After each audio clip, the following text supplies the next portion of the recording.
Headlines presented by strong मतलब Maithan. Maithan steel, निर्माण का मानदंड।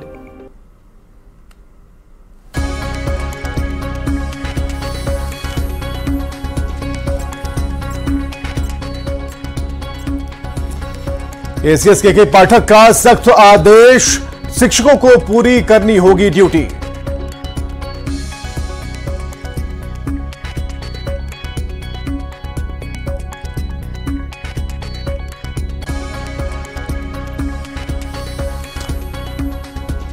संसद सिक्योरिटी चूक मामले में शामिल थे 6 लोग, 4 गिरफ्तार, 2 अब भी फरार।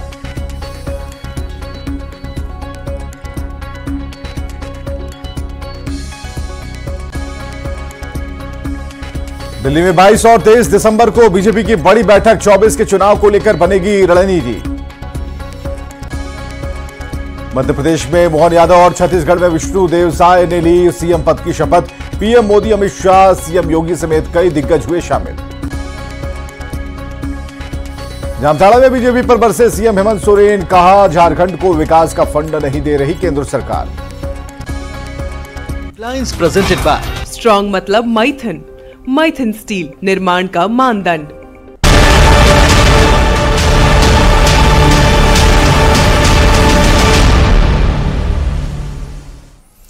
नमस्कार, आप देख रहे हैं प्रधानमंत्री बेहद ही खास कार्यक्रम। अगले आधे घंटे में क्या देखने वाले हैं, इसकी रूपरेखा हम आपको बताएंगे। और बेहद ही खास इसलिए है क्योंकि इन आधे घंटे के दौरान आप 2024 चुनाव या फिर उसके आगे के इलेक्शन की जो गतिविधियां हैं, इस आधे घंटे में आप देख पाएंगे। हर चुनावी खबर इस पे होगी, बड़ी रिपोर्ट्स होंगी, बयान होंगे, वायरल वीडियो होंगे, बहुत कुछ है इसमें। तो सबसे पहले हम सबसे बड़ी चुनावी खबर की तरफ रुख करते हैं।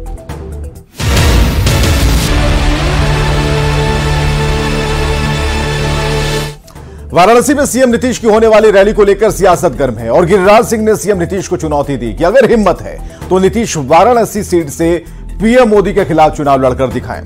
गिरिराज के बयान पर महागठबंधन के नेताओं ने पलटवार किया है। न मुझे किसी ने भेजा है, न मैं यहां आया हूं, मुझे तो गंगा ने बुलाया है। 24 अप्रैल 2014 यही वो तारीख थी जिस दिन मोदी ने वाराणसी सीट से लोकसभा चुनाव का नामांकन दाखिल किया। इसी दिन मोदी ने कहा था, ना मुझे किसी ने भेजा है, ना मैं यहां आया हूं, मुझे तो मां गंगा ने बुलाया है। बस इतना कहना काफी था कि वाराणसी से मोदी की जीत पक्की हो गई। न मुझे किसी ने भेजा है, न मैं यहां आया हूं, मुझे तो मां गंगा ने बुलाया है। गुजरात के लाल को वाराणसी के लोगों ने इस तरह अपना बनाया जैसे जन जन्मांतर का साथ हो। तब से लेकर अब तक मोदी वाराणसी के सांसद ही नहीं बल्कि देश के प्रधानमंत्री भी हैं। 2014 के बाद 2019 में मोदी ने और बड़ी जीत दर्ज की और अब 2024 में उससे भी बड़ी जीत की तैयारी है। मोदी का गढ़ बन चुके वाराणसी में 24 दिसंबर 2023 को बिहार के मुख्यमंत्री नीतीश कुमार एक बड़ी जनसभा करने वाले हैं। वाराणसी में नीतीश कुमार की रैली की घोषणा ने बिहार ही नहीं बल्कि देश की सियासत में हलचल मचा दी है। सवाल है कि क्या नीतीश वाराणसी में मोदी को चुनौती देंगे? इस सवाल का जवाब तो जब मिलेगा तब मिलेगा। फिलहाल नीतीश को बीजेपी के फायर ब्रांड नेता गिरिराज सिंह ने चुनौती दे डाली है कि अगर हिम्मत है तो नीतीश वाराणसी सीट से पीएम मोदी के खिलाफ चुनाव लड़कर दिखाएं। अब वो जा रहे हैं बनारस रैली करने, रैली करें, कोई भी रैली कर सकता है। लेकिन मेरा एक सलाह है कि अगर हिम्मत है इंडी घमंडिया में और नीतीश कुमार में, तो पूरी चुनौती के साथ कहता हूं उस रैली में घोषणा करें कि मैं बनारस से मोदी के खिलाफ चुनाव लड़ूंगा। बीजेपी सांसद और बिहार के पूर्व डिप्टी सीएम सुशील मोदी ने गिरिराज सिंह से 2 कदम आगे बढ़ते हुए यहां तक कह दिया कि नीतीश बिहार में भीड़ नहीं जुटा पाते, बनारस में क्या करेंगे। जो व्यक्ति अपने राज्य में 5000 की भीड़ इकट्ठा नहीं कर सकता, जिस व्यक्ति जो अपने राज्य में 44 सीट नहीं जिता पाया जनता दलियों को, ये सब बुझे हुए बल्ब हैं, जब रोशनी नहीं दे सकते टिमटिमा सकते हैं। इसलिए अब नीतीश कुमार का दौर खत्म हो गया। गिरिराज सिंह के बयान पर महागठबंधन के नेताओं ने पलटवार किया है। जेडीयू प्रवक्ता नीरज कुमार का कहना है कि जब रैली से इतनी घबराहट है तो चुनाव लड़ जाए तो क्या होगा। चुनौती तो 2015 में ही आदरणीय नरेंद्र मोदी जी ने माननीय नीतीश कुमार जी को बिहार में दिया था, तो चारों खाना चित्त कर दिए। वाराणसी की रैली की घोषणा से ही इतनी बेचैनी बढ़ गई है। बेचैन मत होइए, अभी तो शुरुआत किए है वाराणसी की रैली से। वहीं आरजेडी के सांसद मनोज झा का कहना है कि क्या वाराणसी में किसी के रैली करने पर रोक है क्या, जो बीजेपी के नेता इतना हाय तौबा मचा रहे हैं। कौन सा गुनाह हो गया कि प्रधानमंत्री मोदी जी मतलब मालिक हो गए हैं क्या? जनप्रतिनिधि होता है, अगली बार होंगे कि नहीं होंगे इसकी गारंटी नहीं है। बता दें कि वाराणसी सीट यूपी ही नहीं बल्कि पूरे देश की सबसे हाई प्रोफाइल सीट है। वाराणसी लोकसभा सीट बीजेपी का गढ़ है। 2014 में नरेंद्र मोदी वाराणसी सीट से मैदान में उतरे। अरविंद केजरीवाल विपक्ष के साझा उम्मीदवार थे। नरेंद्र मोदी ने एक तरफा मुकाबला जीता। 2019 में फिर नरेंद्र मोदी मैदान में उतरे। फिर नरेंद्र मोदी को भारी जीत मिली। मोदी अपने प्रचार के लिए भी नहीं आए। अगली बार फिर मोदी के उतरने की तैयारी है।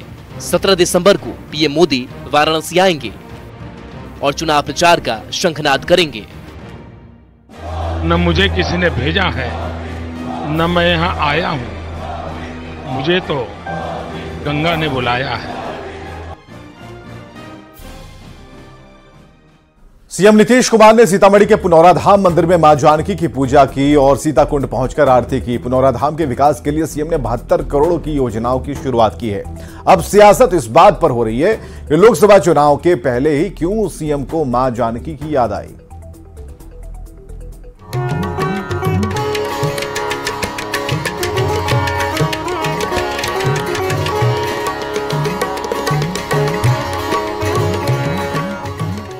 बिहार की राजधानी पटना से करीब 135 किलोमीटर दूर स्थित है सीतामढ़ी का पुनौरा गांव।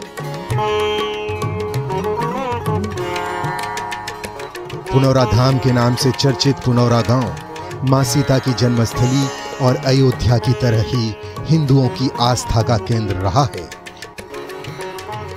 बुधवार को बिहार के मुख्यमंत्री नीतीश कुमार ने पुनौरा धाम मंदिर में मां जानकी की पूजा की और फिर सीताकुंड पहुंचकर आरती।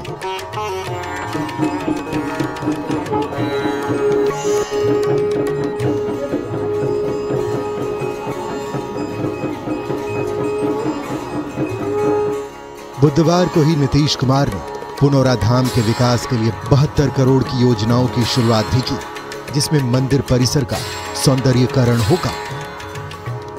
परिक्रमा पथ, सीता वाटिका, लव कुश वाटिका का सौंदर्यीकरण होगा और जानकी महोत्सव क्षेत्र, मंडप और पार्किंग क्षेत्र को सुंदर बनाया जाएगा। ये इन योजनाओं का जो उद्घाटन है वो आप देख रहे हैं कि मुख्यमंत्री नीतीश कुमार ने किया है। और अभी तक जो माता जानकी की जो जन्मस्थली है पुनौरा धाम, वो विकास कार्यों से उपेक्षित रही थी।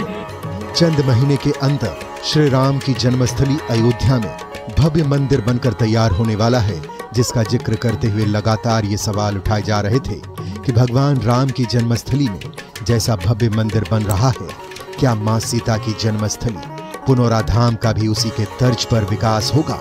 अब जबकि बिहार के मुख्यमंत्री नीतीश कुमार ने पुनौरा धाम के विकास के लिए 72 करोड़ की योजना की शुरुआत कर दी है, तो बीजेपी के नेता तंज कस रहे हैं। बीजेपी नेताओं का कहना है कि चुनाव है तो इनको मां की याद आ रही है। खैर, देर से ही सद्बुद्धि तो आई।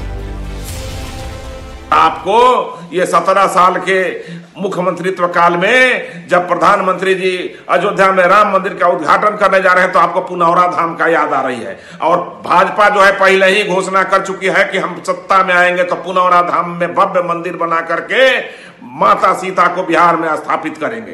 तो आप जो है वोट की राजनीति के लिए अब मंदिर जा रहे हैं।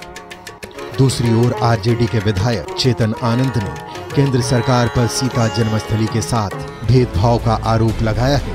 चेतन आनंद का कहना है कि राम जन्मभूमि के लिए जब इतने पैसे दिए गए तो मां सीता की जन्मस्थली के लिए केंद्र ने कुछ क्यों नहीं दिया। आप कहिए कि भेदभाव है बिहार के साथ, आज तो ये भेदभाव सिर्फ बिहार के साथ नहीं देखा जाएगा, ये भेदभाव कहीं ना कहीं सीता माँ के साथ भी हो रहा है। तो ये नहीं होना चाहिए। हम कहेंगे कि केंद्र सरकार को भी इसमें पुरजोर तरीके से अपनी भूमिका अदा करनी चाहिए। अब सियासत है कुछ और, लेकिन मां सीता की जन्मस्थली विकास के लिए बिहार सरकार ने एक पहल जरूर की है। लोकसभा चुनाव के पहले योजनाओं की शुरुआत करने की टाइमिंग पर सियासत होना लाजमी है। न्यूज 18 के लिए सीतामढ़ी के पुनौराधाम से संवाददाता रवि एस नारायण की रिपोर्ट।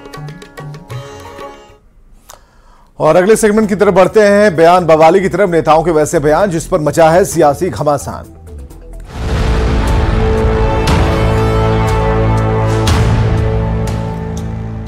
केंद्रीय मंत्री गिरिराज सिंह ने राहुल गांधी के ज्ञान पर सवाल खड़े करते हुए कहा कि उन्हें देश के बारे में जानकारी नहीं, उन्होंने सिर्फ माउंटबेटन और रोमिला थापर की कुछ किताबों को पढ़ा है। आपको बताएं कि राहुल गांधी ने अमित शाह के इतिहास के ज्ञान पर सवाल उठाया था, जिस पर पलटवार करते हुए गिरिराज सिंह ने ये बातें कही।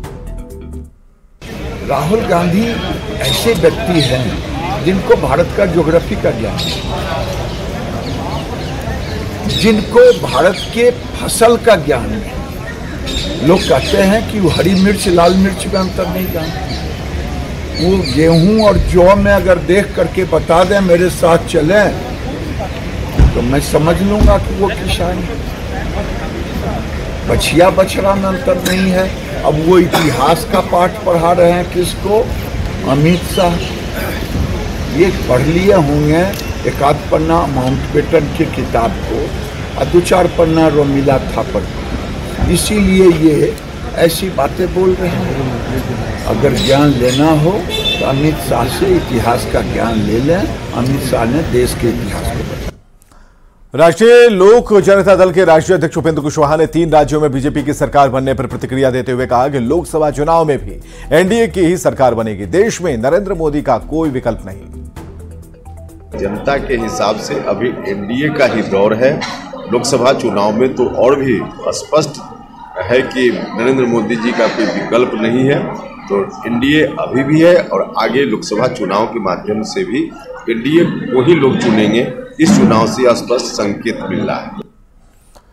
यूपी के वाराणसी में नीतीश कुमार की होने वाली रैली पर बीजेपी सांसद सुशील कुमार मोदी ने तंज कसा। सुशील मोदी ने कहा, अरविंद केजरीवाल आए थे चुनाव लड़ने, अब दोबारा झांकने नहीं आते हैं। सुशील मोदी का आरोप है कि नीतीश कुमार अपने लोगों से बयान दिलवाते रहते हैं कि नीतीश ही सबसे योग्य उम्मीदवार हैं।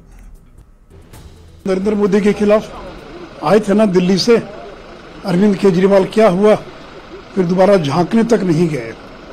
तो केवल मीडिया में बने रहने के लिए लंबी लंबी बात बोलना, कहना कि मैं दावेदार नहीं हूँ, मेरी कोई इच्छा नहीं है, और अपने नज़दीकी लोगों से बयान दिलवाते रहते हैं कि सबसे योग्य उम्मीदवार यही हैं। अब 18 या 19 को जो बैठक हो रही है इंडी गठबंधन की, अब ये लोग तो बड़ी उम्मीद लगाए हुए हैं कि उनको संयोजक घोषित किया जाएगा।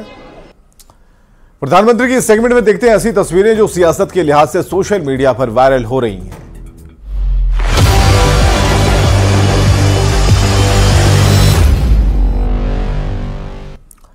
और वायरल वीडियो में देखते हैं चिराग पासवान की पार्टी एलजेपीआर के नेता गोपी राय का भोजपुरी गाने पर अश्लील डांस, जिसका वीडियो सोशल मीडिया पर वायरल हो रहा है। वायरल वीडियो में दिख रहा है नेताजी मंच पर लड़की के साथ ठुमके लगा रहे हैं। यही नहीं, नेताजी डांसर के साथ अश्लील हरकत भी कर रहे हैं।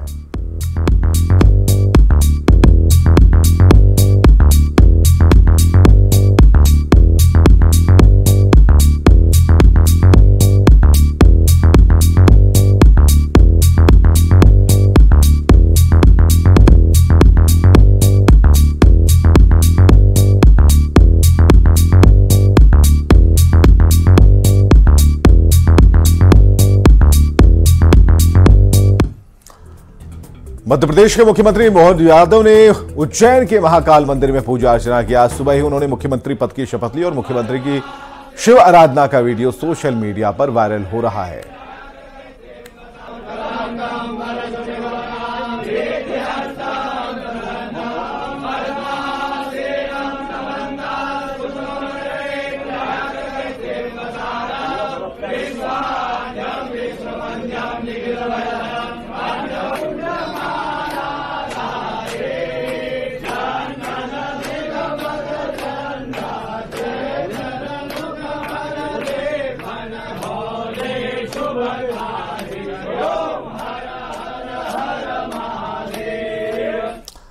और अगले सेगमेंट में दिखाते हैं फटाफट अंदाज में 24 खबरें।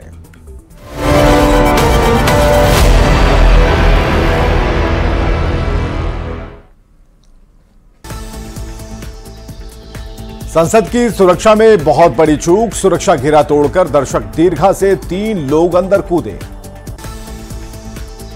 संसद में घुसकर 2 लोगों ने किया प्रदर्शन करने वालों में एक महिला भी शामिल। संसद में अंदर में घुसकर युवक ने स्मोक क्रैकर छोड़कर किया विरोध प्रदर्शन, संसद में करता रहा नारेबाजी। संसद के बाहर प्रदर्शन करने वाले हिसार की महिला नीलम हिरासत में, महाराष्ट्र के लातूर का रहने वाला अमोल शिंदे भी हिरासत में। केंद्रीय मंत्री गिरिराज सिंह ने राहुल गांधी के ज्ञान पर उठाए सवाल, कहा उन्हें देश के बारे में जानकारी नहीं है, सिर्फ माउंट बेटन और रुमिला थापर की कुछ किताबों को पढ़ा है। मंत्री गिरिराज सिंह का सीएम नीतीश कुमार को चैलेंज, कहा हिम्मत है तो मोदी के खिलाफ वाराणसी से लड़े चुनाव। नीतीश के वाराणसी दौरे को लेकर आरजेडी सांसद मनोज झा का पीएम मोदी पर हमला, कहा नरेंद्र मोदी क्या वाराणसी के मालिक बन गए हैं। बीजेपी सांसद सुशील कुमार मोदी का नीतीश कुमार पर बड़ा हमला, कहा नीतीश कुमार बुझा हुआ बल्ब, उनकी विश्वसनीयता नहीं बची। सीएम नीतीश कुमार के वाराणसी दौरे को लेकर बोले मंत्री जमा खान, कहा सीएम वाराणसी जाएंगे, लंबे समय से लोगों की तमन्ना है। शिक्षक बहाली मामले में बिहार सरकार कर रही एसएलपी की तैयारी, 22,000 शिक्षकों को नौकरी बचाने के लिए सुप्रीम कोर्ट से लगाएगी गुहार।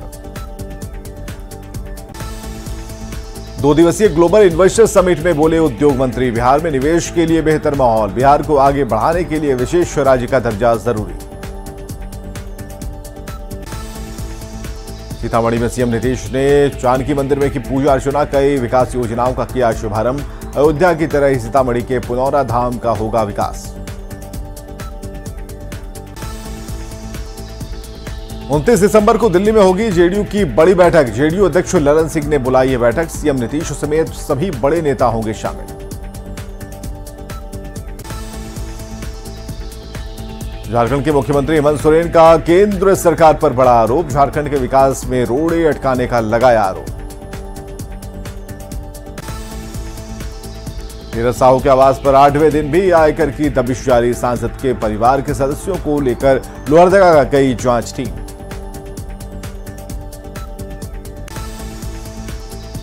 प्राण प्रतिष्ठा से पहले अयोध्या जाएंगे पीएम मोदी, 25 दिसंबर को अयोध्या एयरपोर्ट का करेंगे उद्घाटन, मंदिर निर्माण का भी ले सकते हैं जायजा।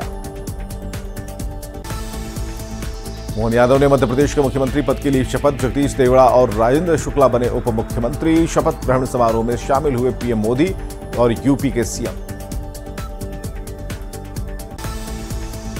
उज्जैन में महाकाल की शरण में पहुंचे सीएम मोहन यादव, बाबा महाकाल के किए दर्शन, सीएम बनने के बाद पहली बार पहुंचे उज्जैन, 2 डिप्टी सीएम भी रहे मौजूद। छत्तीसगढ़ में विष्णुदेव साय ने ली सीएम पद की शपथ, अरुण साव और विजय शर्मा बने डिप्टी सीएम, किसी मंत्री ने नहीं ली शपथ। रायपुर के साइंस कॉलेज मैदान में हुआ शपथ ग्रहण समारोह, पीएम मोदी, अमित शाह और जेपी नड्डा समेत कई दिग्गज हुए शामिल, बीजेपी शासित राज्यों के मुख्यमंत्री भी रहे मौजूद।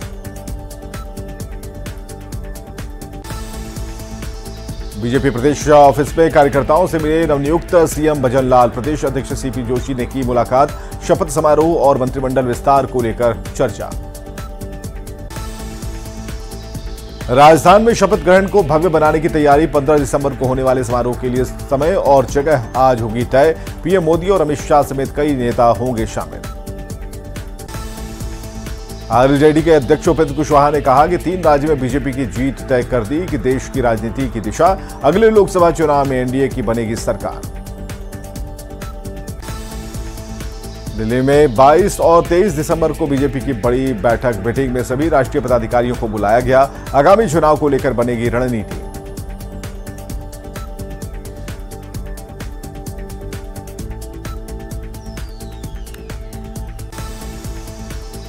और चलिए एक बड़ी खबर की तरफ आपको लिए चलते हैं। पटना से बड़ी खबर है, जहां समय से पहले स्कूल